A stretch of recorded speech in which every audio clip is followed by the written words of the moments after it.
Looking for a podcast where sports betting meets reckless optimism, questionable logic, and maybe even occasionally a stroke of genius? It's the Spread Zone Podcast with Rizzuto, Tim McKernan, and Anthony Stalter. 3 opinions, 0 guarantees. Endless entertainment. Whether you're betting big or just betting lunch, get in the Spread Zone. Find it now on Apple Podcasts, Spotify, or wherever you get your podcasts. Rolling, brah. Josh Arnold, investment consultant, brings you Garage Logic Podcast number 1581, July 21, 2025. 105 degrees on this day in 1934 and 49 degrees on the morning of this day in 1947. Call Josh Arnold at 952-925-5608 for a free 48-minute consultation. Hail the flashlight king. Hail you! And now, from the mayor's office above the boathouse on the east shore of Spoon Lake, it's Garage Logic with Chris Reavers manning Technology Corner, Kenny Olson from the Krabby Coffee Shop, John Heidt in the newsroom, and of course, the rookie. Here is your flashlight king, fireworks commissioner, and the keeper of common sense, your mayor, Joe Sushiro. Have the on the count of you know why ready. I got to read something. People are always trying to take our fun away. Including the guy sitting to my right. I've got a number of emails who want to point out flaws in the fellow who said we didn't have tornadoes until we had traffic circles. Oh, why? Why? Now Bob writes, he admits, I write to you not to be nitpicky, but with the desire to bring full credit and glory to this traffic circle quote.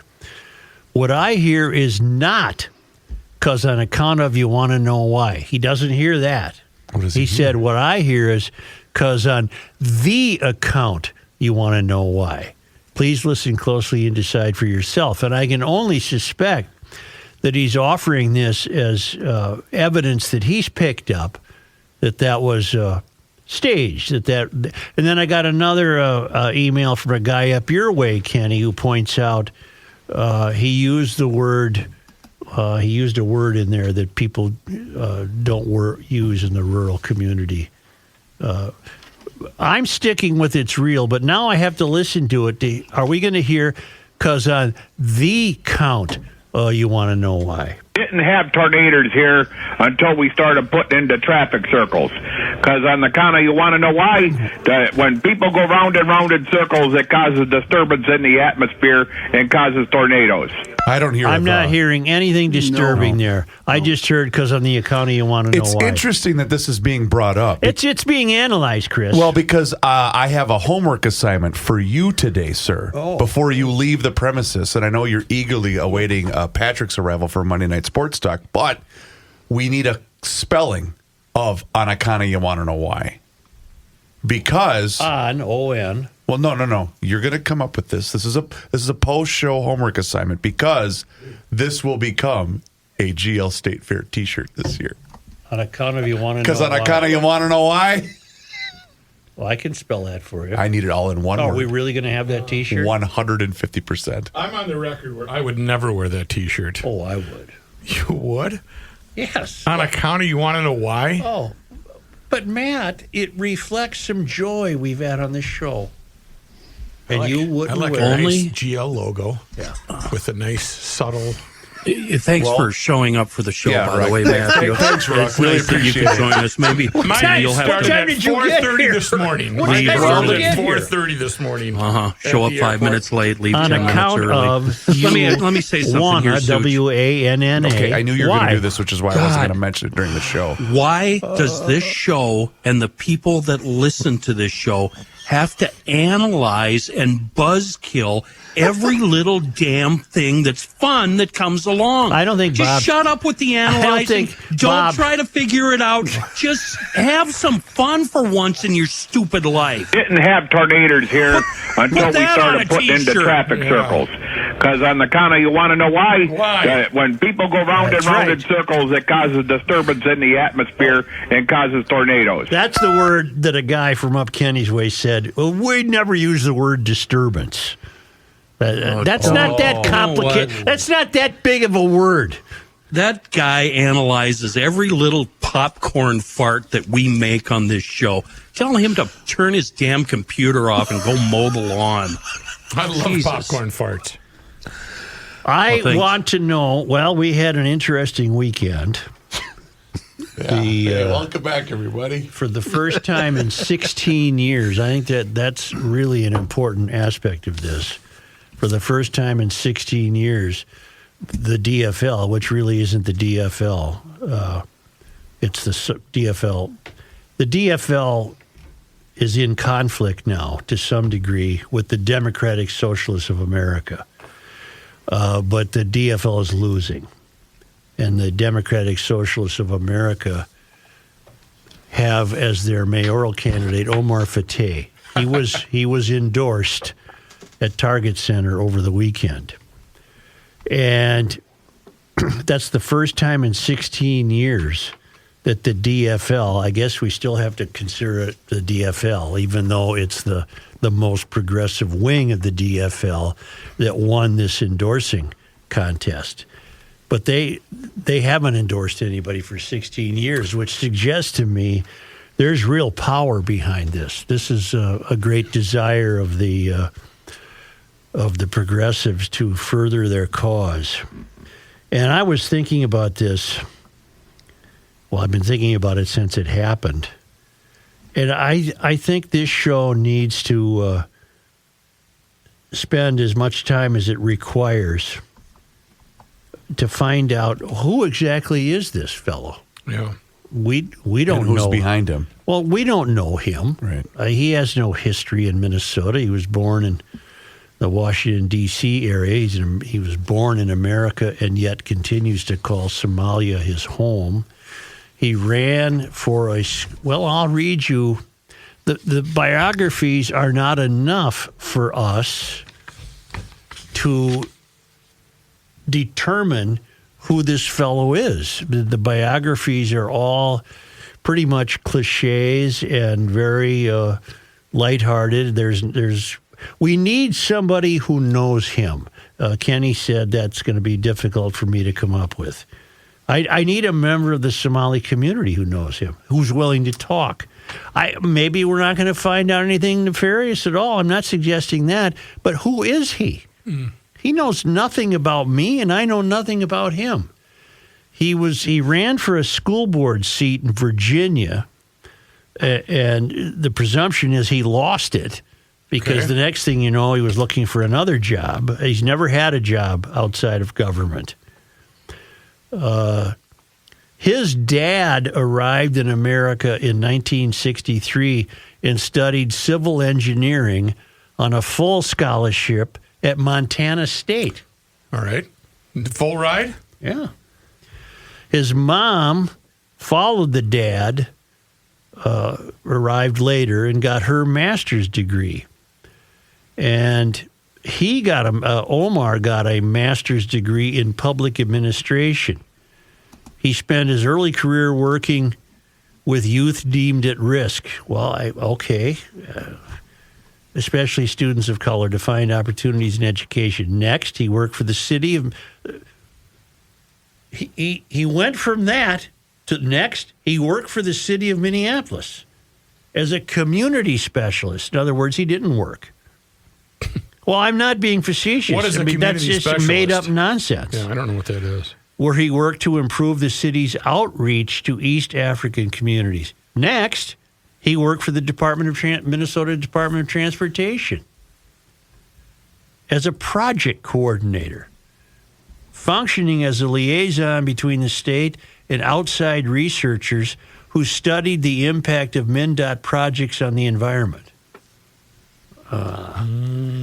Okay. Before his first run for the legislature in 2018, he worked at the Department of Revenue in the Property Tax Division. So we're still with the state or with the government. Since his 2018 run, Fateh has worked for the U of M as a business analyst. Moves around a lot, huh? In 2020, he ran and won a successful primary campaign for state senate representing District 62, where he currently resides as the incumbent senator. He sits on the Human Services Reform, Human Services Licensing, and State Government and Elections, and Technology and Reform Committees. He is also a member of the Council of Minnesotans of African Heritage, as well as the sitting DFL senator on the Legislative Commission on Cybersecurity. Outside of work, Fateh engages in volunteerism. Sure. Okay. So he's not, he's not a pickleball Yeah, player yeah. or. Historically, Fateh has been active with local organizations and initiatives such as Neighborhoods Organizing for Change, Vote Yes for Kids, 15 Now, Minnesota Association of Public Employees, the DFL Somali Caucus. He is committed to progressive social movements, and he's a democratic socialist. He wants reparations for black neighborhoods destroyed by highways. He and his wife, Kaltum, Kaltum, currently rent an apartment in the Ventura Village neighborhood. But this is now this biography was written July 21st. No, I printed it July 21st. I don't know when this was written, but I chose it for an interesting reason. This is a biography of Omar Fateh that appears on a site called Center for Climate Integrity. Center for Climate Integrity. Was his wife's main source of funding, was that disclosed? Or not funding, but income? No. In terms of employment or maybe tied in with certain scandals? Was that included in that bio? Well, my reading might help you with that. Oh, okay. I came up with some things about that. But I guess I remain, what's the correct word? Neutral. I'm not amused because it's not funny. I'm not bemused. Curious? Curious. I find it, I'm fascinated. I don't think that's too strong of a way to say it. I'm fascinated that this once significant American city, a powerhouse of the milling industry and with its long history of the milling industry and how the Fortune 500 companies Entrepreneurship that emigrated here. It was a powerful American city. How it came to be that the favorite for mayor is a guy who has no history with this city. There's nothing really known about him other than these boilerplate bios that tell of his state work. Why did he come here? Was he recruited to come here? And if so, by who? Would that have been Ilhan Omar? Why is Minneapolis a soft touch for the progressive movement to keep sending people here? Go ahead. Do you suppose, Joe, it was just that there's a huge Somali population here? And It's not that huge, though, in terms of its percentage of the population. But in comparison, yes. No, I understand. Well, then it is that small percentage of the population who has taken control. It's that, Ken, but it's also, did you guys see some of the photos that surfaced, what would have been Saturday night after he received the DFL endorsement? I did not. All of the photos of people holding up the Omar Fateh signs are all of these white liberals that are celebrating this as some type of triumphant victory. The whole convention was very, very sketchy. They broke out a new electronic vote counting machine that they predicted would break down during the evening, and in fact it did. Well, do you know how you voted? On your phone. Correct. With an app. And then they did not recount the way they normally do. They just took a vote basically on a show of hands. All of Fry's people left. They weren't even in the building. The whole thing sounds very, very sketchy. And who do you count on to make that all credible? I don't know. Show of hands. I don't count on show of hands. I don't count on the Democratic Socialists of America to make this credible. Doesn't it seem like the mystery is a tidal wave, and fighting it that you might be better off running for higher ground. Right, we're all going to drown than to fight it. So it's really fascinating what's going on. It really is. Yeah, because the mystery is winning. Yeah, it's here. I don't know what it portends for the city. We in my most charitable moment, I struggle to discover how this would be good for anybody. It'll be good for the Somali community. Well, will it? Even what Fry said. What has Ilhan done for the Somali community? That's a good point. She has done nothing. She will continue to do nothing. Let's just call it like it is. If we thought rampant fraud was bad now, hold our beer. I mean, come on. What are you basing that statement Kenny, on, this guy, Fateh's wife, was included in the indictment of the Feeding Our Future scandal. His brother-in-law was convicted of, election perjury in 2020. Let's stop pretending that this isn't a horrific thing for this city. Let's go to a May 9th, 2022 story. I believe from the Star Tribune. No, from the Reformer. Oh, I'm sorry. A volunteer for Democratic State Senator Omar Fateh testified in federal trial Monday, this is 3 years ago, that he was recruited to help on the campaign by his high school friend, Muse Mohammed, who faces charges in the case for 2 counts of allegedly lying to a grand jury when he said 3 Minneapolis voters asked him to return absentee ballots for them in the August 2020 primary election. The testimony of Mustafa Hassan, the campaign manager, directly connected the case to Fatah's 2020 campaign when he unseated a DFL incumbent by nearly 2,000 votes. I think that was Jeff Hayden. Hassan said in court he was given 3 envelopes to return to the city elections office, but he didn't know the people whose names were on them, which, unbeknownst to Hassan, is a violation of election law. The case is part of a wider federal investigation into agent delivery of absentee ballots, which is when voters with health problems or disabilities can have someone deliver their ballot to an elections office. Boy, that seems ripe for chicanery. Yeah, it does. On Friday, the Reformer first reported on connections between Mohammed, who was on trial, and Fateh and Zainab Mohammed, the DFL-endorsed candidate running for the Senate in District 63. The South Minneapolis address the accused man has listed on election office documents has also, I'm reading this to get to Fateh's wife, listed on election office documents has also been listed as an address in public documents by Zainab Mohammed and Kaltoum Mohammed, who is Fatah's wife. Over the course of several weeks, Fateh and Zainab Mohammed did not respond to Reformer requests for comment on their connection to Muse Mohammed. But on Sunday, Zainab Mohammed released a statement to the Sahan Journal acknowledging that Muse Mohammed is her brother. I'm going to stop there because it drives me crazy. So let's try to figure this out. A volunteer for Fateh,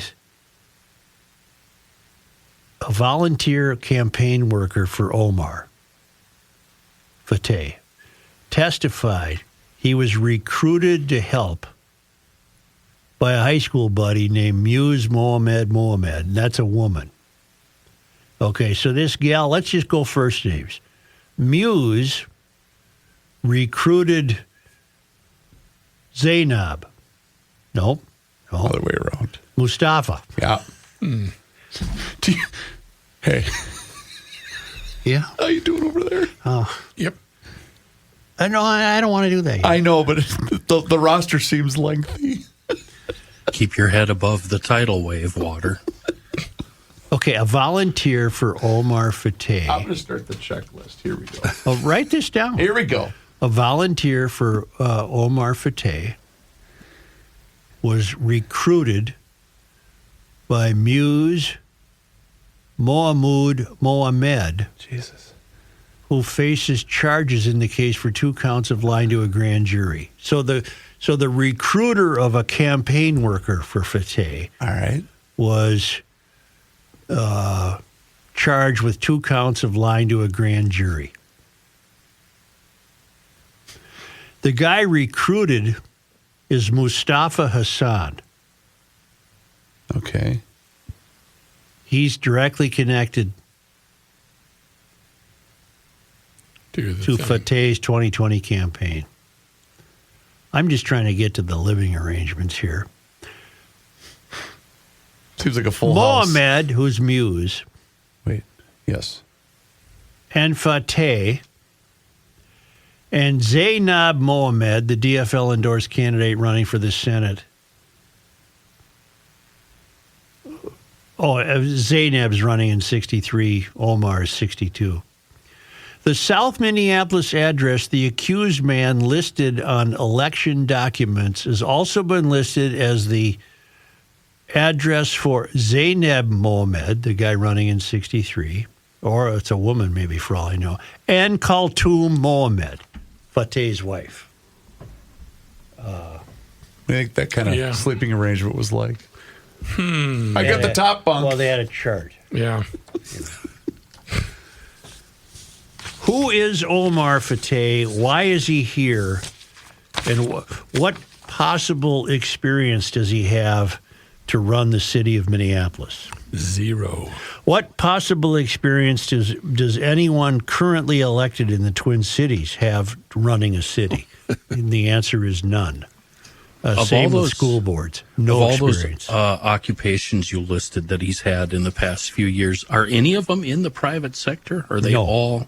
They're all government, and all apparently just he kept landing on his feet.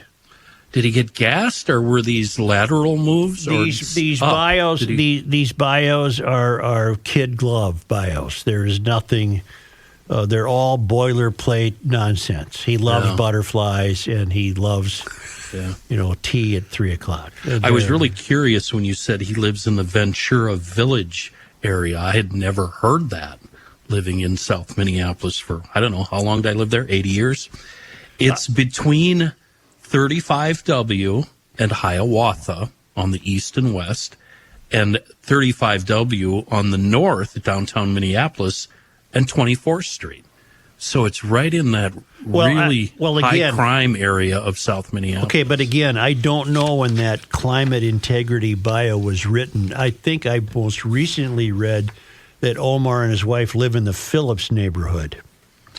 I believe they're also expecting a child. Now, I don't know if he owns a house. I think owning a house speaks to some degree of commitment to the city, or some degree of commitment to commerce and life in general. But many of the Mysterians we elect, they are invariably are renters. You're saying it without saying it. I think it's really interesting that we can't find any information about him or his wife. I mean, it took me 30 minutes. It took me 30 minutes this morning to find out the name of his wife. And that should be something that should be instant with the Google, right? Mm-hmm. Shouldn't it? And where I found it was in the Reformer story, where we learned she's a roommate of Zainab Mohamed, whoever the hell that is.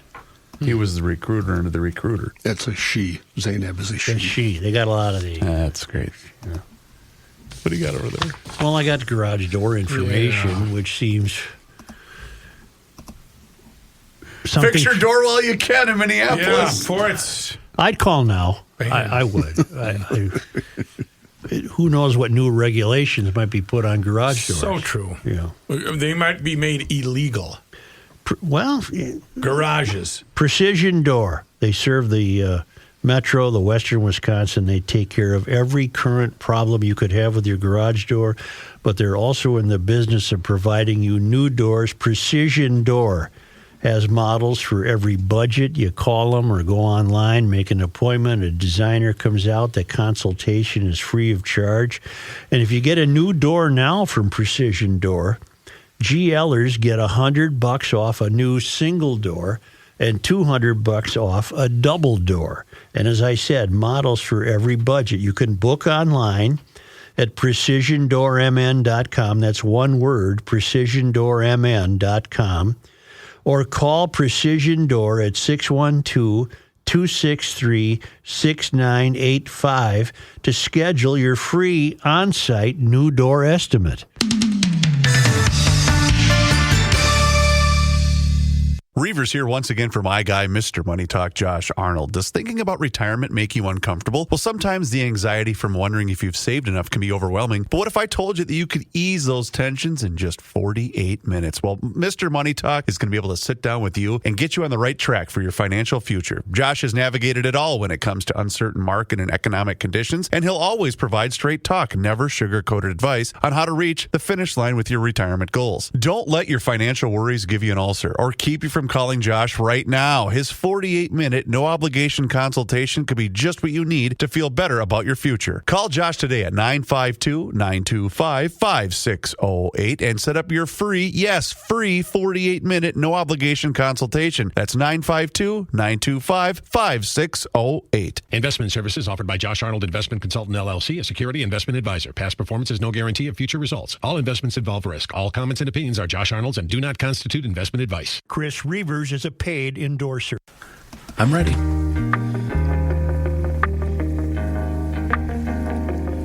It's the end of the world as we know it, and he feels fine. Joe Souchere. Oh, I did something bold this morning. I'll tell you about it in a second. I want to talk to you about customroasting.net, an amazing cup of coffee at a very reasonable price.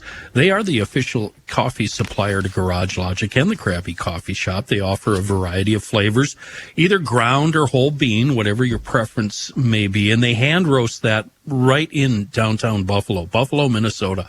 Very small operation with a loyal team. And all of them are invested in giving you the best cup of coffee you've ever had. And to that end, they only roast enough to fill orders. No big warehouse here. That means the coffee you get is extra fresh, no shelf time. And the shipping, at least to my place here in the middle of Minnesota, I was really impressed. I wasn't ready for it to be that fast. The French roast from customroasting.net, that's my favorite. Way better than any other French roast you've ever had. Yeah, I'm speaking for you in this case. I'm sure you'll agree with me. Now, when you go to customroasting.net, you're going to see a Garage Logic variety package. We've slapped together 4 10-ounce bags, one each of the Minnesota Morning Blend, the Boundary Waters Blend, Columbia Excelso, and the best French roast you'll ever had. And I've sampled now. I've had a chance to sample all of those blends, and they're very good. And I did something some might say is ridiculous, some might say is bold. I mixed. I had a little bit of French roast left, and I had a little bit of Boundary Waters blend left. I mixed them together. Bold move. That's pretty daring. Yeah. I know. I was really worried. Turned out it's really, really good. Fresh hand-roasted coffee delivered right to your door. Order it whole bean or ground, a good cup of coffee at a reasonable price. You'll get it from our friends at customroasting.net. I want to know who Omar Fateh is, and I want to know why he came here. Maybe the answer is as simple as something John said before the show. Because of the significant number of Somalis here. And we're also ripe for the picking. But, I mean, why didn't he go to St. Louis? Or his dad has a history in Montana. He could have gone to Helena. But for some reason, he's out on the East Coast. He fails to get a gig on the school board. He would not have been qualified for. And then the next thing you know, he's here. Let's hire him as mayor. Here's from the American Experiment. The Star Tribune reported that it appears that he won the party endorsement. It appears. After 12 hours, this is from the center of the American Experiment. After 12 hours of conventioneering at the Target Center on Saturday, the whole thing came down to a show of hands among the few remaining attendees, and because the time was running out on their agreement to rent the building. Okay, so they're feeling they were under the gun. To quote Woody Allen from the movie Bananas, the whole thing was a travesty of a mockery of a sham of a mockery of a travesty of two mockeries as a sham. The first round of mayoral voting was done using an electronic method. It took hours rather than seconds to count the vote, which produced no winner. A switch to paper ballots was floated at one point for round 2 before the last second show of hands method delivered victory to Fateh. You can read the blow-by-blow account from the Star Tribune. Not today you can. It must have been yesterday. No, it wasn't yesterday. It must be online because it didn't make Sunday's paper because of the deadlines. Isn't that and it's not in today's paper. That's interesting. Why would the Star Tribune not make this a front-page story? Did they think they're going to survive this? Well, it's not on the website either. I mean, it is as a piece by, is it Eric Roper? Yeah, Roper's the sub headline, but that's not on the main site. Who wrote this for the American Experiment? Would you find that out for me? Sure. Glahn. Are you sure? It's at the top. July 20th, 2025. No, it can't be the 20th. Oh. Well, I'm not seeing Glahn's name, but it could be Bill Glahn. That's like, I think Fateh won. I don't know. I think maybe he lost. Kenny, here's what I'll do. Maybe you can get an email from a jailer 2 days from now telling you that it was, in fact, Bill Glahn, and you'll believe that. Joe, I'm just going to pen one right now. I'm on AmericanExperiment.org, and Kenny is correct. Bill Glahn Bill wrote this Glahn piece. Piece. All right. Actually, that just came, as Kenny said, from a listener. Got it. Yeah. Right. The one point I would make, that means Glahn, is that no one seems to draw the connection between the abject inability of Democrats to run a meeting and their demonstrated inability to run a city, state, or nation.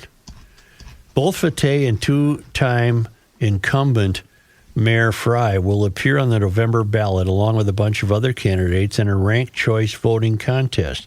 The party endorsement doesn't get Fateh much of anything in that context, where most candidates will still be running as Democrats.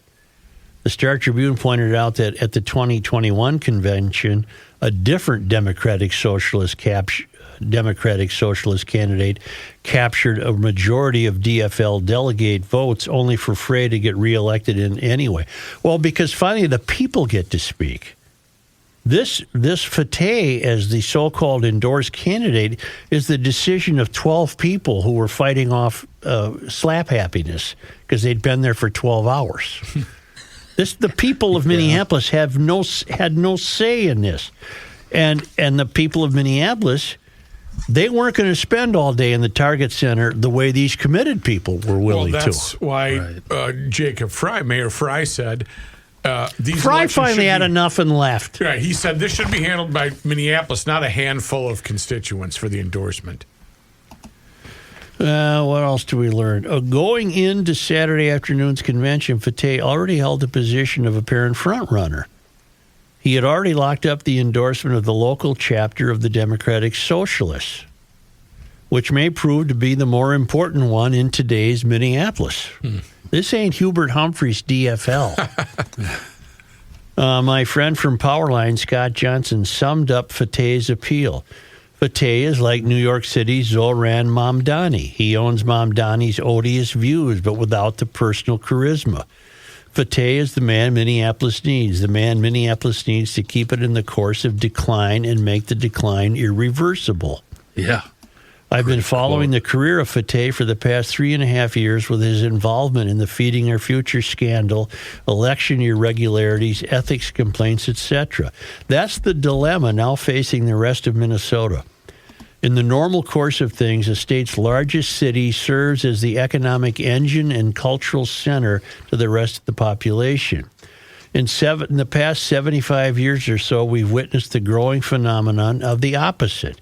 With Michigan and Detroit, Maryland and Baltimore, and perhaps now with Pennsylvania and Philadelphia, states are having to manage the decline and fall of their biggest urban areas while protecting the rest of the territory from the pathologies leaking out. Detroit was the wealthiest city in America per capita in the 1950s. Now it's a smoking ruin with just 1/3 of the peak population still hanging around. Isn't that amazing? In 1950, Detroit was America's 5th largest city by population, after New York, Chicago, Philly, and L.A. Baltimore was 6th. Today, Detroit ranks 26th and Baltimore 30th. Is that a fair comparison, Yes. Joe? Well, why did Detroit fall? Well, you know your history, race riots, change in automobile manufacturing, the takeover of politics by the Mysterians. It's exactly what's happening here. Exactly what's happening here. Somehow the rest of Michigan is soldiered on, perhaps even thriving, but well short of their mid-century national dominance. If elected mayor in November, Fateh will be backed by a majority socialist city council. They are determined to raise taxes, defund the police, and drive people and businesses out of the city. Great idea. Well, let's come back to that. While all of that may benefit surrounding suburbs in the short run, the resurgent crime and dwindling economic output will pose long-term management challenges for the state. The good news is that Minneapolis matters less and less to the rest of the state. Like Detroit, the population of Minneapolis peaked in 1950 when it represented 17% of the state. Today, Minneapolis is just 7% of the state. Let's recreate our very spirited discussion we had before we went on the air when I said to you, we don't care about Minneapolis. And you said, well, I'm learning as we go here. It's a declining economic engine. It's the declining economic engine of the state. But it still is, at this point, the economic engine. Now, For how long? wouldn't it be fair to say, so I'm going to go against Scott Johnson here from Powerline. Is it fair to say, I'm trying to find it, is it fair to say that what Fateh is determined to do is raise taxes, defund the police, and drive people and business out of the city? I think it's fair to say that he's determined to raise taxes and defund the police. But do you think it's fair to say that he consciously intends to drive people and business out of the city? No, but his policies will. His policies would do that. Now, why those policies? What is it, the mystery? Here we go again with our advanced graduate classes at the University of Garage Logic. What is it that people find appealing about backing Omar Fateh? Because no reasonable GLer could back Omar Fateh. Agreed. So therefore, what qualities does Omar Fateh have that inspires his followers? Keeping in mind he's unknown, no history with this state or city, no reasonable experience other than some made-up government job titles. What qualities does he have that inspires the Mysterians to make him their champion? It's shallow. and it is easy, but it's culture. He looks like me. He knows. And what about that? What about that culture is represented by the mystery? I want to get mine. I kind of disagree with Rook, though. I think, as I mentioned in the other segment, when you look at that photo of all the white liberals that voted for this guy, it's guilt. I'm getting there. You're right. That's exactly what this is. No, it's beyond guilt. Well, guilt is part of it, but the mystery is holding this country in contempt. Yes. That's what the mystery commands. You must hold this country in contempt because it was invented by white men, and therefore it's de facto unfair. White men invented this country, and it's unfair. Never mind that this country and its capitalism and its free markets and its freedom resulted in prosperity for more people ever than in the history of the world. Never mind that. It's unfair because we didn't get ours, and we didn't get ours because this country was founded unfairly. So we would like to everything we find in this country, we hold in contempt. For example, police represent authority. We believe authority is an affectation that was just made up by the white men who founded the country. So we want to get rid of the police. He doesn't say any of that. He doesn't have to. It's in the Democratic Socialists of America platform, which I've urged people to look up and read. It's astonishing. I have it on my desk. You should bring it in. Well, it would take you 3 days 3 hours to read it on the air. Have you read his piece on his website, why he's running for mayor of Minneapolis? One of the few sites I didn't go to today was his website. It's very, very ambiguous. I cannot figure out what he's running on. Is he promising access to the Somali voters? The Mysterians, no, he can't come out and say, I'm running because I hold this country in contempt and I represent all of the people who support me who share the same feeling. They're not going to say that. The tagline, though, Kenny, correct me if I'm wrong, is, I want to build a city that works for everybody. Meaning... No, he wants to build a city that works for the Somalis. Okay, that's exactly what I was about to say. I think that's exactly right. Without the Somalis having to work honestly about it. He doesn't say that. He says paraphrasing him, he represents the poor. Well, every politician will claim that. I'm broke. Does he represent me? Yeah.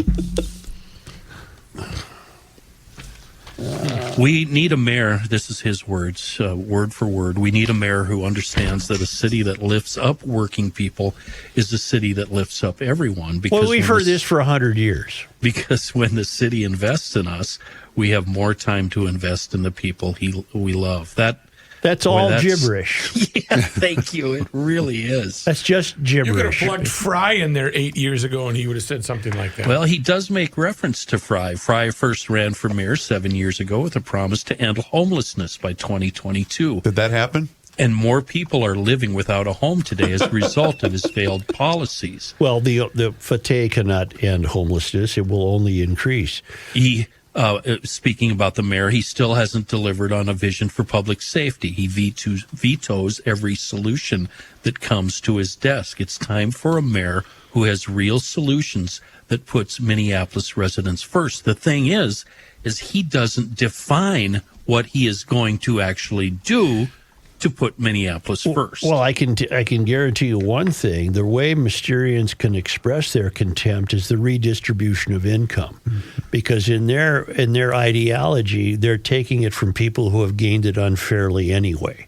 So we're going to increase your taxes so prohibitively that we're going to have enough money to hand out to the people we want to hand it out to. It's going to be it's a dreadful, dreadful scenario of what's happening. Again, I always sound like I'm fighting with you, but I'm not. He does not specifically say that. Of course he can't. He won't. He does. He won't say it. He does bring up what he's done in the state Senate. including funding free college tuition for tens of thousands of Minnesotans. Which I don't think is correct. Securing a statewide living wage for Uber and Lyft drivers. Yeah. Investing $19 million for public safety in Minneapolis, saving the 2040 plan to make sure we are building more affordable housing, and ensuring a cleaner environment for all of us via the 100% clean energy bill. Now I'm ready to bring that leadership to City Hall. And the way Mysterians can bring about a lot of their redistributive efforts is through this environmental BS. That's why the climate change thing is so important to them. You know, if they can strip you of your ability to drive move, a car, to move around, yeah, they've gained a great foothold on taking over the rest of your life. The mystery is here. It's upon us. I never imagined it would happen this fast. We brought it up as a joke 20 years ago that we called it the mystery. And here it is. It's here. It's happening. It's happening in the closer you get to the country's tallest buildings. It's happening in Portland.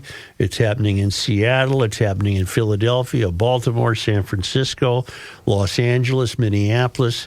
It's happening in Chicago. It's happening everywhere. It's a crying shame and it's being brought to you by people who have abandoned their belief in this country.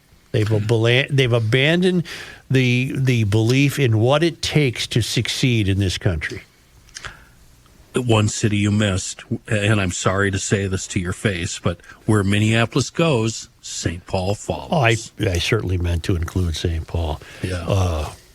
If I keep going at this rate, I'm going to need a lawyer. So I'm going to Bradshaw and Bryant, but they're really personal injury specialists, and I hope to avoid that aspect of needing a lawyer.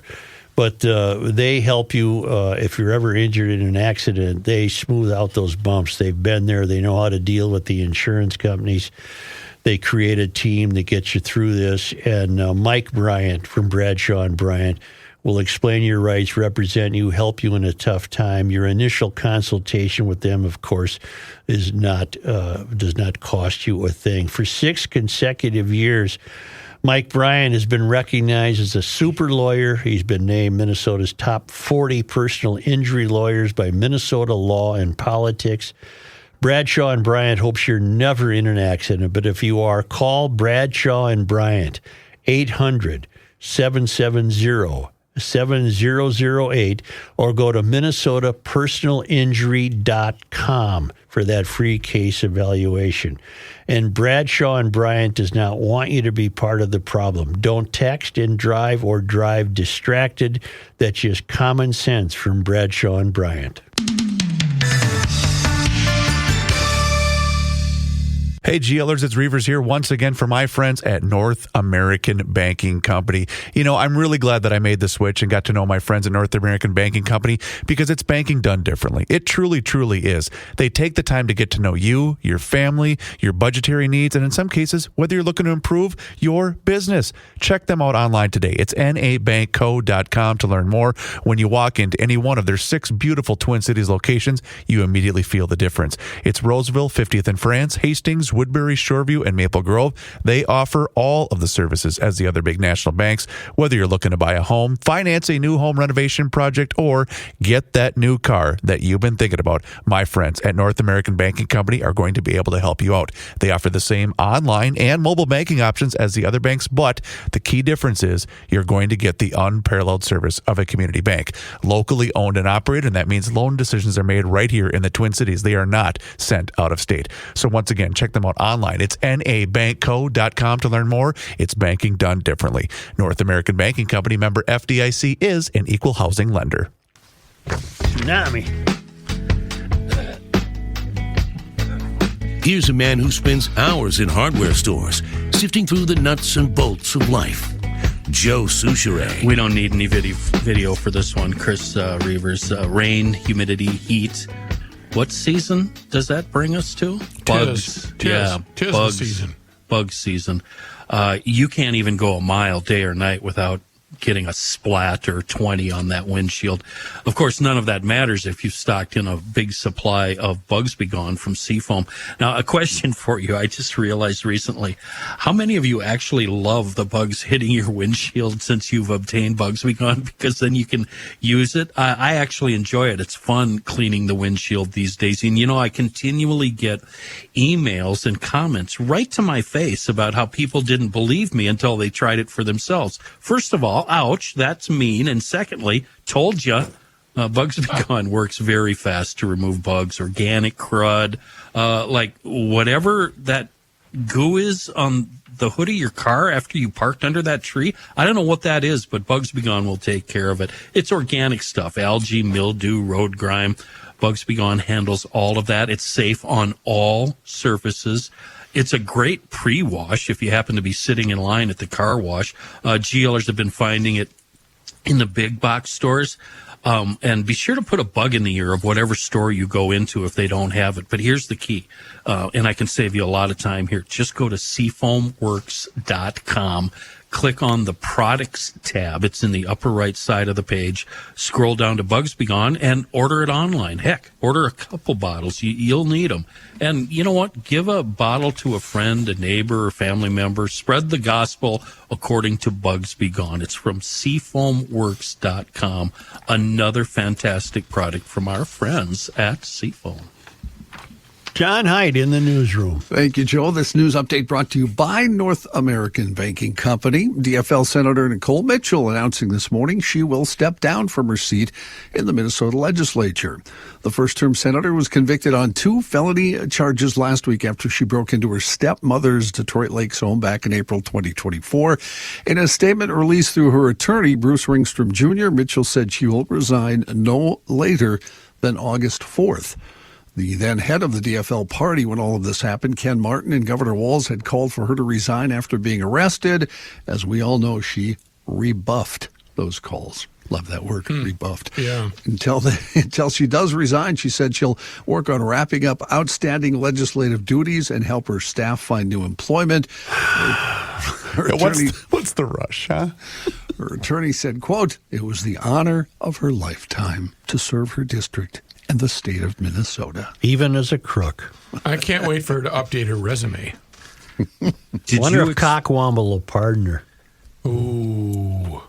Oh, that's an interesting thought. I hadn't considered that. Please were you do it so we surprised? can not vote him in again. Were you surprised by this outcome? The Joe? guilty? Yeah, No. guilty. No. I would have anticipated maybe a different outcome had she been tried in the metro, but the people up there are not buying that BS. Well, I do like the fact that, when she was trying to check on the well-being of her stepmother, Well, then she why was don't under you the knock bed. on the door? Now she was under the bed, maybe seeing if the floor Maybe a was more warm. convenient time rather than 3 a.m. or 4 a.m. State Senator Eric Pratt, a Republican from Prior Lake, announcing today he will run for the 2nd Congressional District seat currently held by U.S. Rep. Angie Craig. Craig is running for U.S. Senate, leaving her district, one of the most competitive in the state, wide open. Pratt was first elected to the legislature here in Minnesota in 2012. Prior to that, he served as chair of the Prior Lake Savage Area School Board. Pratt said in a statement, "This campaign is about putting families first. The people of the 2nd District deserve a representative who listens, understands their challenges, and delivers real results. President Trump is making strides in bringing energy back to our economy, but families in CD2 still need someone who can win in November to keep that momentum going."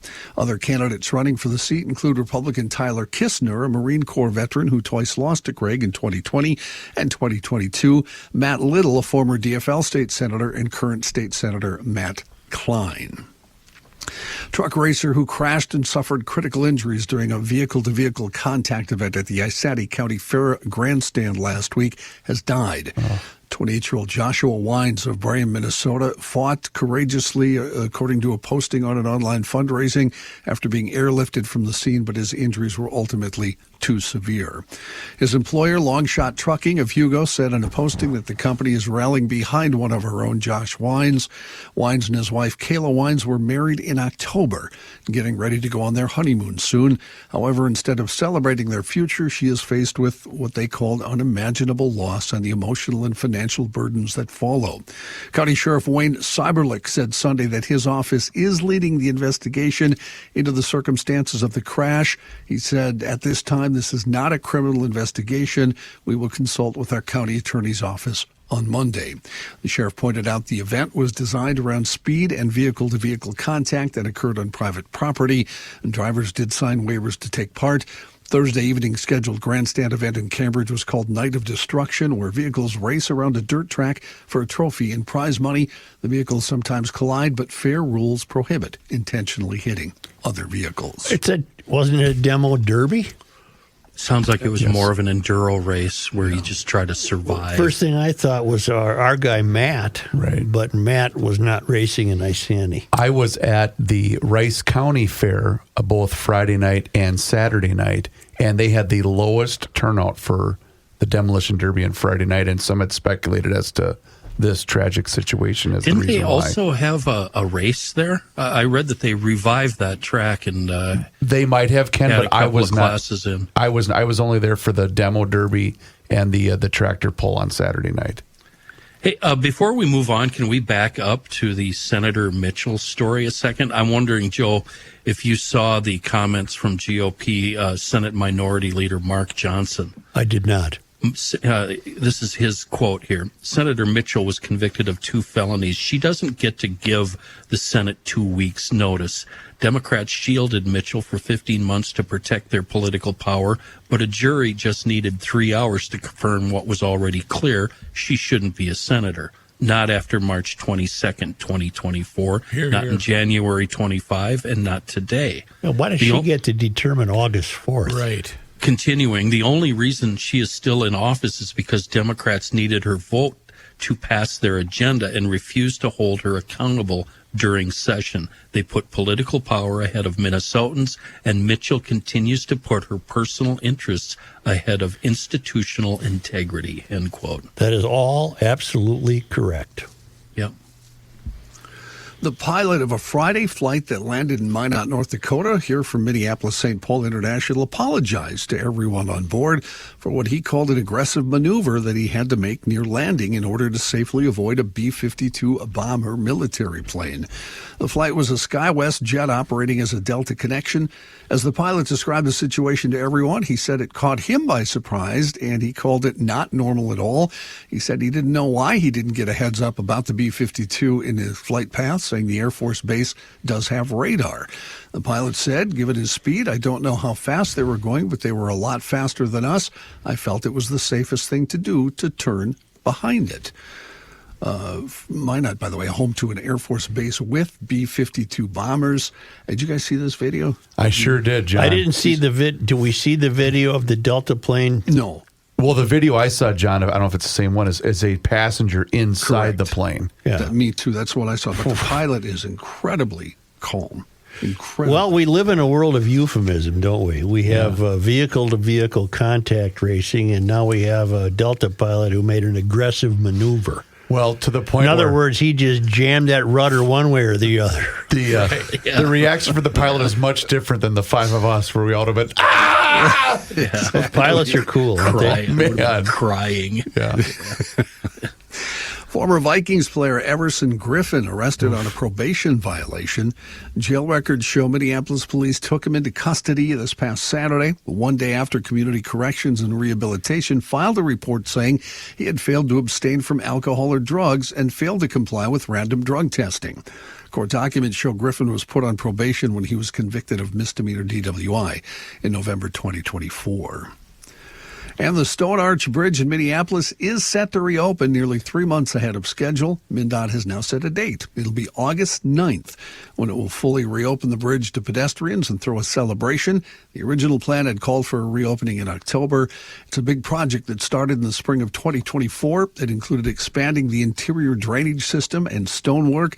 Nearly $40 million taxpayer-funded facelift is designed to keep things running smoothly for up to another 150 years and slow down deterioration of the bridge. Can I bring up another MnDOT story that has been mysteriously absent from 511mn.org and from my emails from MnDOT? Starting next Sunday, the 27th of July at 5 p.m., MnDOT is closing the reversible Easy Pass lanes between 100 and downtown Minneapolis. Why? Those lanes will be closed until the end of fall. Why? Putting all of that traffic that pays to run those lanes out in the commoner lanes, which will just result in the most painful gridlock you've ever seen. Now you're thinking about Highway 55. Highway 55 is under construction. Well, it's closed in Plymouth.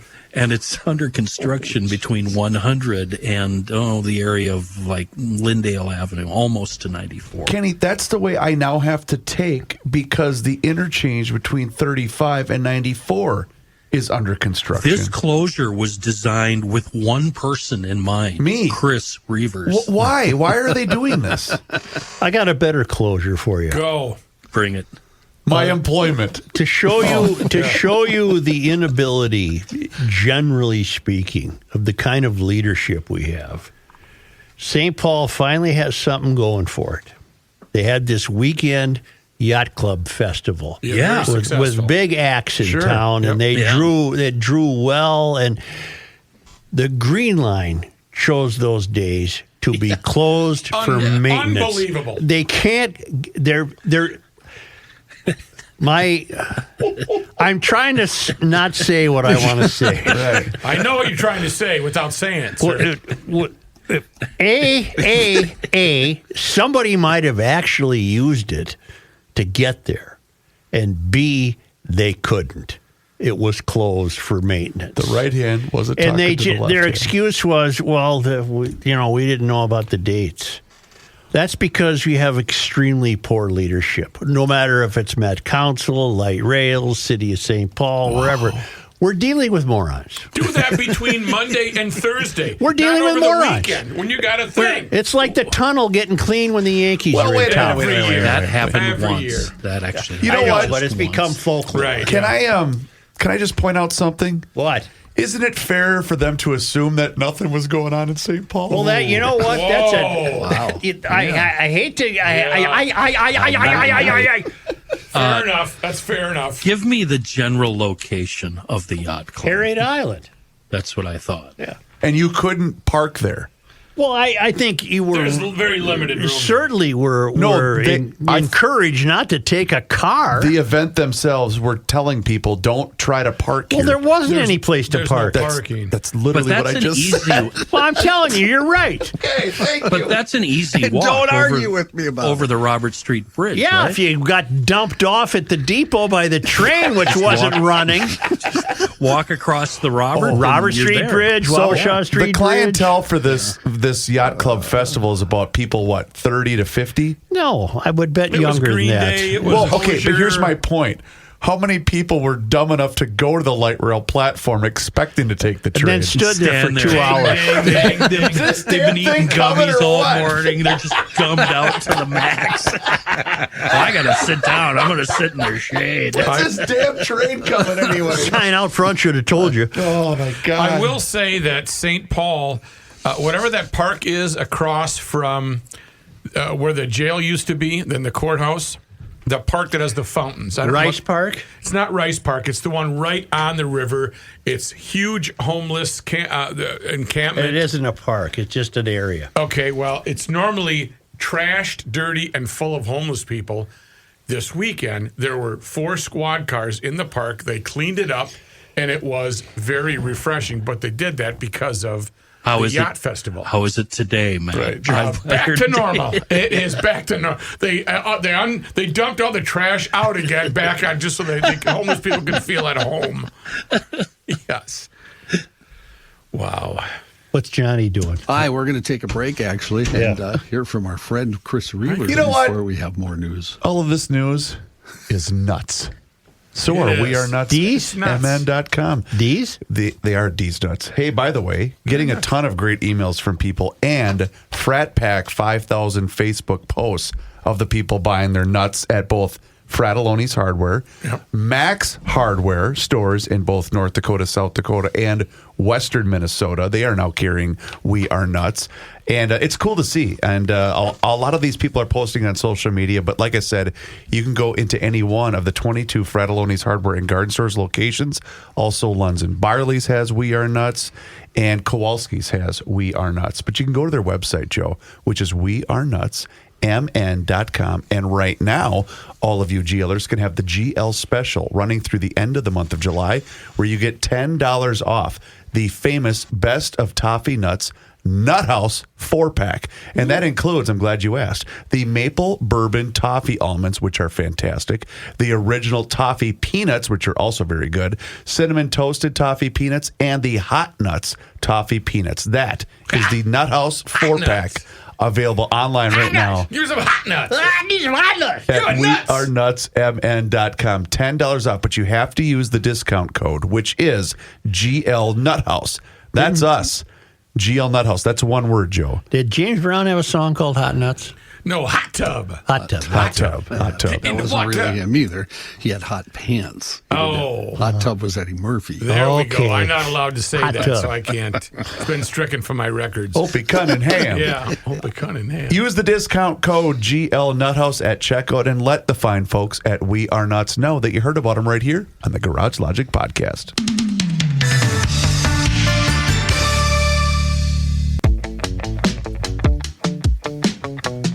You cannot stop him.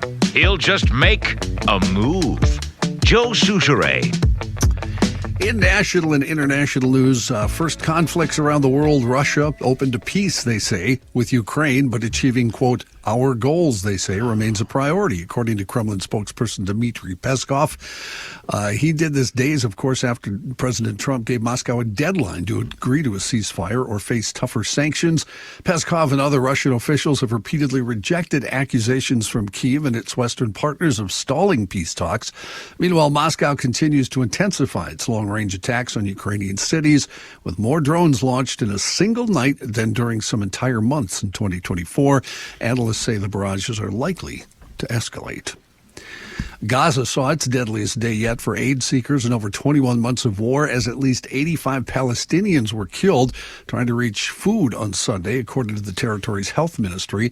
There was new alarm as Israel's military issued evacuation orders for parts of central Gaza, one of the few areas where it has rarely operated with ground troops and where many international organizations are trying to distribute aid. One group said several offices were told to evacuate immediately. The UN World Food Program said 25 trucks with aid had entered the area yesterday when it encountered massive crowds. The UN official, speaking on condition of anonymity, said Israeli forces opened fire toward crowds who tried to take foods from the convoy. Footage taken by the UN and shared with the AP showed Palestinian men running as automatic gunfire was heard. Yesterday marked 6 months since Donald Trump was sworn in to be president of the United States. How did the leader of the free world celebrate? By posting more than 36 times on his social media company, Truth Social.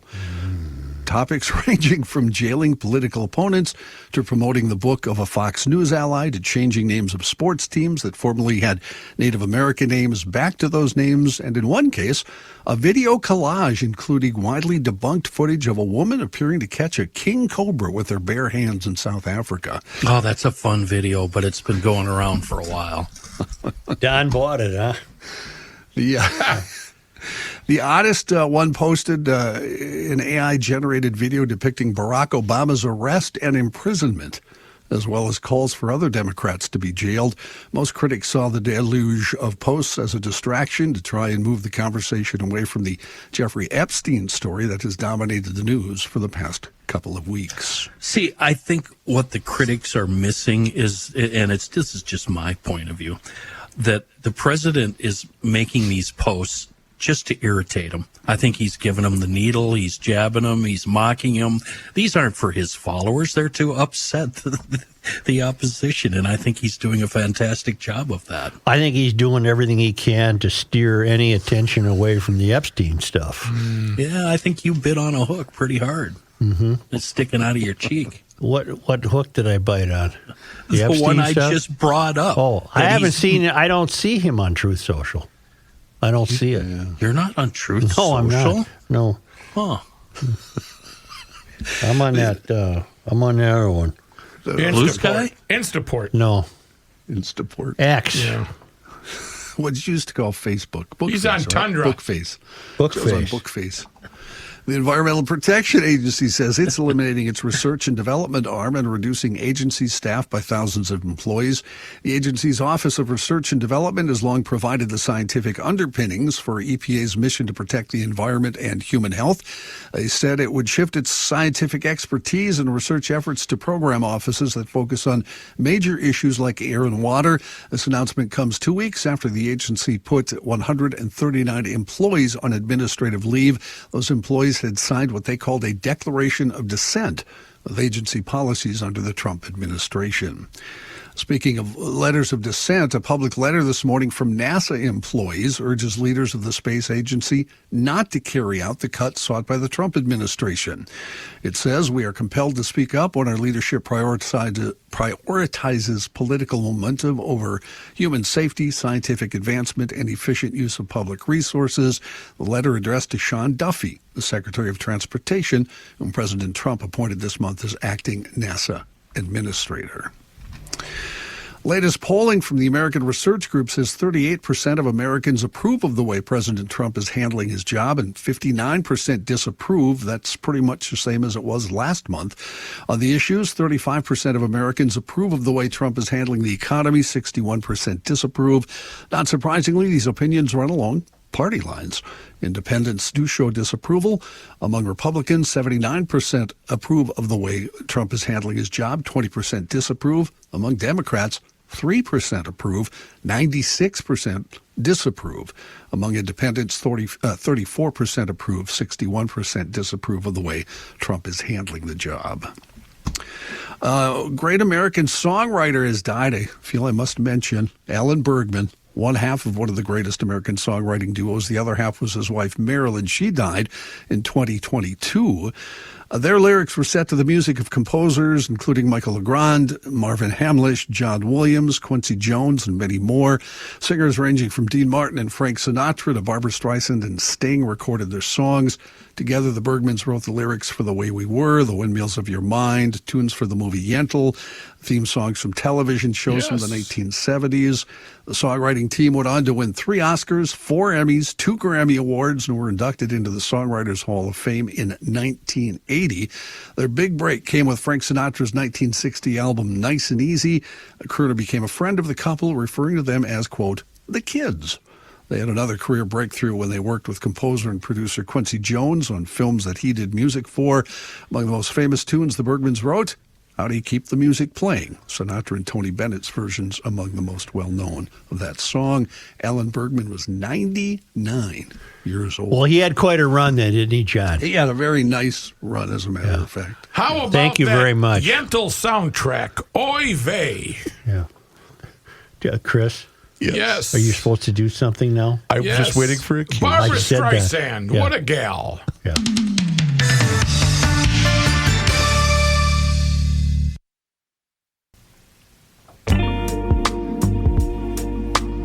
The Earth is not your mother. The Joe Souchere Show. Are you guys aware of that horrible incident in L.A. where a guy rammed his car into a crowd outside a music venue? Yes. That fellow's name is Fernando Ramirez. He's 29 years old of San Clemente. He's going to face a felony charge of assault with a deadly weapon. And he injured 36 people outside the Vermont Hollywood nightclub. He was convicted of felony battery and sentenced in 2020 for attacking a man outside a Whole Foods grocery store in June 2019. He was on parole at the time of Saturday's crash, but it's unclear whether there was connection to the 2019 attack or another case, because he has had at least 11 criminal cases ranging from misdemeanors to felonies, according to KNBC. In January of 2022, he was charged with felony domestic battery and entered a not guilty plea. That case remains open, and he also has a pending DUI case. So I think we're well on the way here locally with Mary to already having this kind of culture. But I would imagine with the mayor, with the election of a Mysterian, we would routinely be finding that many of our crimes would be committed by people with 11 previous What can we do with this engagements with the law enforcement. Now, because we all enjoy it just because of the visceral satisfaction, he did get the living ass beat out of him by the people who... Oh, good. To the point where he was hospitalized. Well, yeah. He got shot. He got shot, too. They dragged him out of the car, and they got him. Little vigilante justice But, there. you know, there's no way a guy like that should have been out in the first place. Nope. Right. But that's the problems we face. Say, getting back to the mayor's race in Minneapolis, you know, the other interesting story to watch is this competition between the people who still call themselves DFLers, and the Democratic Socialists. Are you bringing up your gal? Is that why you Which mentioned gal? Nakima Levy-Armstrong? Well, I don't know what she is. No, she basically said how horrible of a decision that this is and that she doesn't support either candidate. I did not know that. Yeah, she posted about this over the weekend. Well, And basically, I would not follow her on Twitter. I know, but it was pointed out by several people saying they're eating themselves, right? But there's an interesting development. There is no Republican Party in Minneapolis. No, that doesn't exist. So what you have is the DFL and the DFL Socialists. DFL Light. Very, very minor distinctions between the two. But if you had to err on the side of caution, I would go with just a straight DFL. But we love our I almost said communists. We love our Democratic Socialists. And that'll be the interesting dilemma, is to see how that plays out. So you're bringing up something that's been baffling me. There are a few members of the city council who did not seek the DFL endorsement, and they ended up winning. I don't think they need it anymore. Why does Fateh, why did he want it? Why did he seek it? Why did they give it if it wasn't shady and corrupt? Assuming it was all in the up and up, why would they give him the endorsement? Because I think the people in that room want him over the incumbent. I think they have fallen out of favor with Fry. Is Fry still going to find a way to run as an independent? He'll run. But do you see my point? Yeah. Why the DFL would give him the endorsement? Which is why I say very little distinction between the DFL and the DFL Socialists. I think there's something more to it than that. I think something very shady happened over the weekend. Now, there is a group in Minneapolis called All of Minneapolis. We've referenced them before. Yep. They seem to ideologically be in alignment with what we would call the DFL. Got it. More so, yeah. Yeah. And their latest news release is an indictment of what took place at the Target Center. They say using an electronic voting system, which was meant to speed and secure the voting process, the first mayoral endorsement ballot took over 2 hours to tabulate and reported a shockingly low number of recorded votes, 578 out of 760 eligible delegates, with over 1,000 delegates and alternates in attendance. This was an inaccurate tally and should have been thrown out by any fair and impartial body. There's your problem. Who is the fair and impartial body? There isn't one. Right. we don't know what mischief will be committed. There is no governing body. Mayor Fry and a guy named Jazz Hampton were clear about the flawed system that prevented campaigns from adequately verifying the results and did not agree to the results being provisionally released. But they released them anyway. So it's madness. It's almost a kind of a chaos running the whole thing. I could see a do-over happening. Is there precedence for a do-over? Has it ever happened? In a city of 430,000 people, an unknown number of placard-waving Fateh diehards should not be able to select the next mayor of Minneapolis. But that's exactly what's happening. That's exactly what's happening.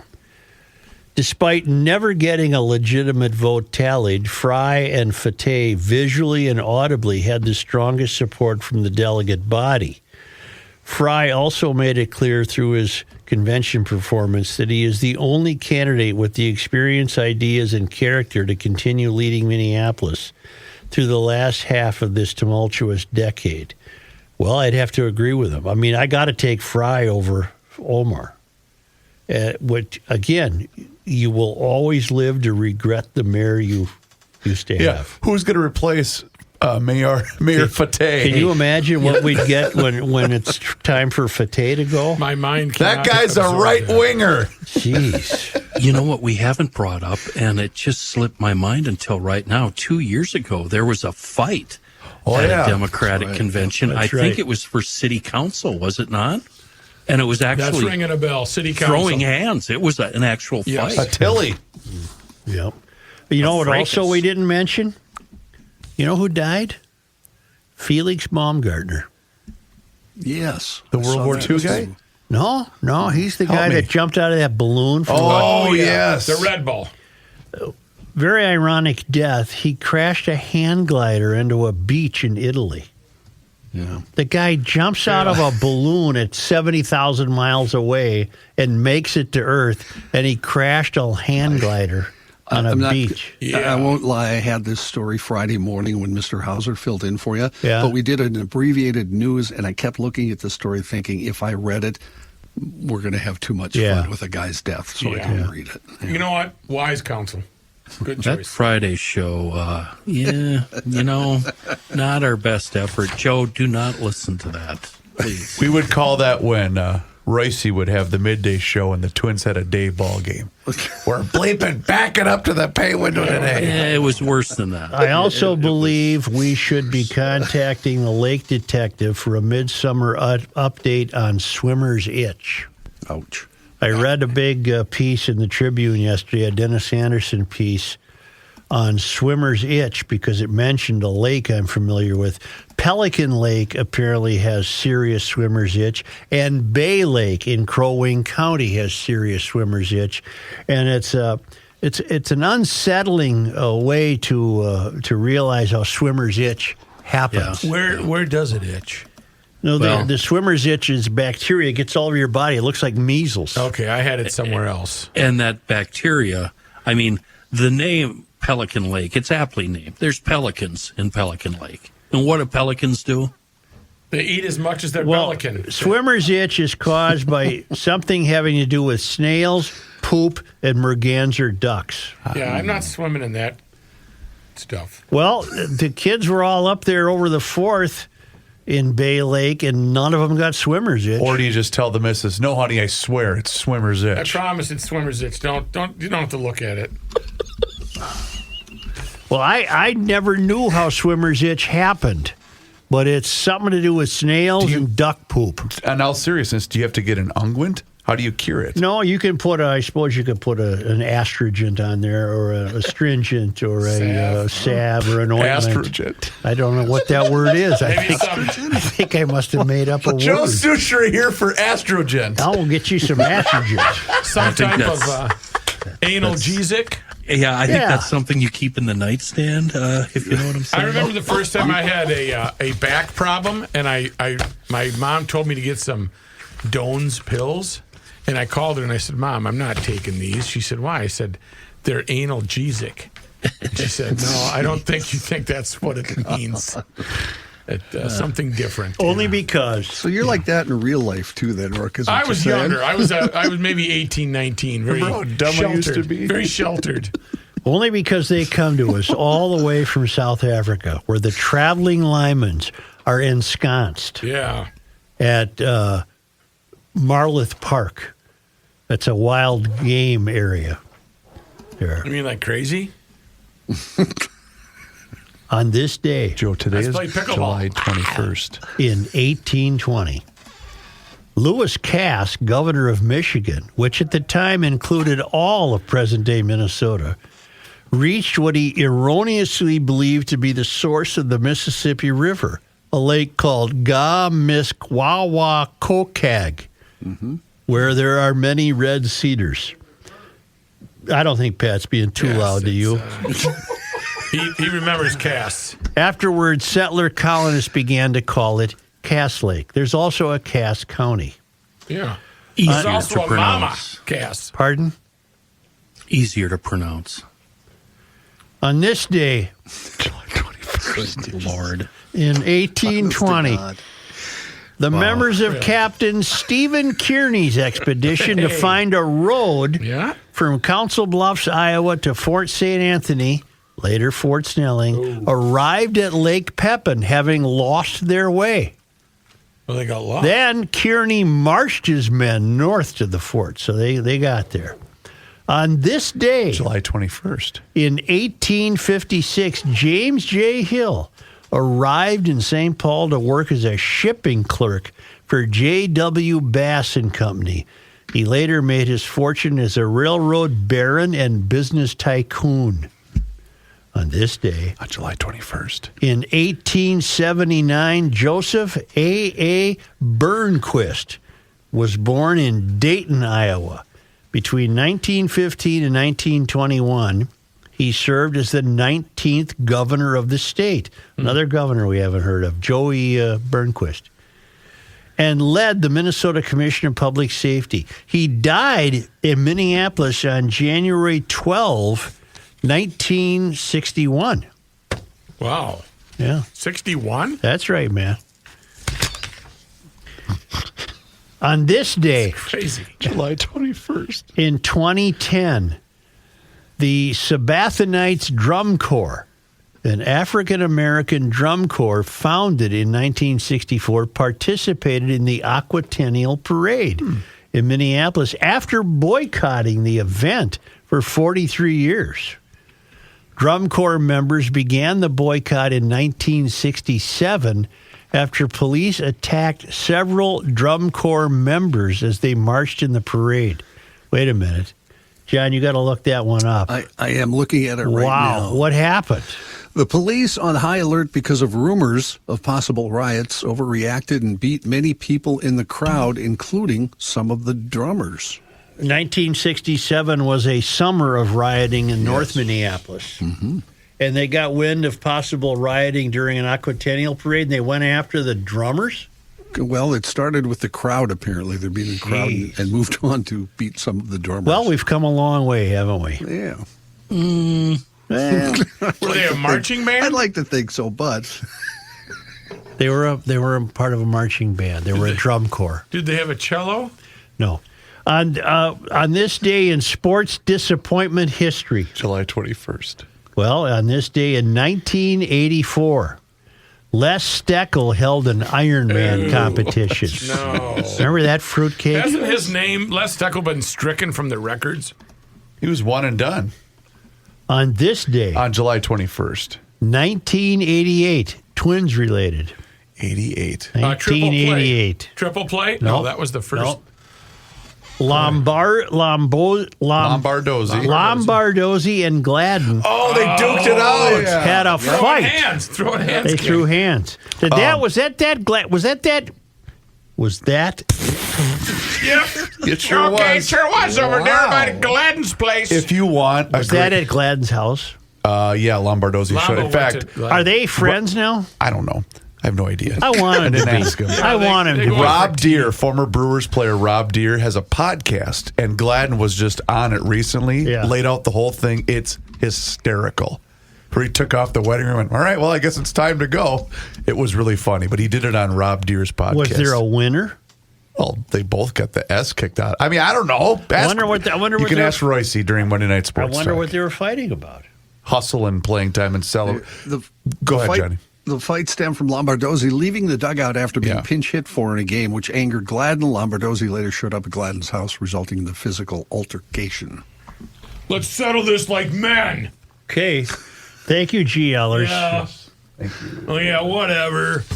Please do us a favor if you haven't done so already and hit the subscribe button right there on the Garage Logic YouTube channel. Yeah, Garage Logic has a YouTube channel, and you can watch the show each and every single day starting right around noon.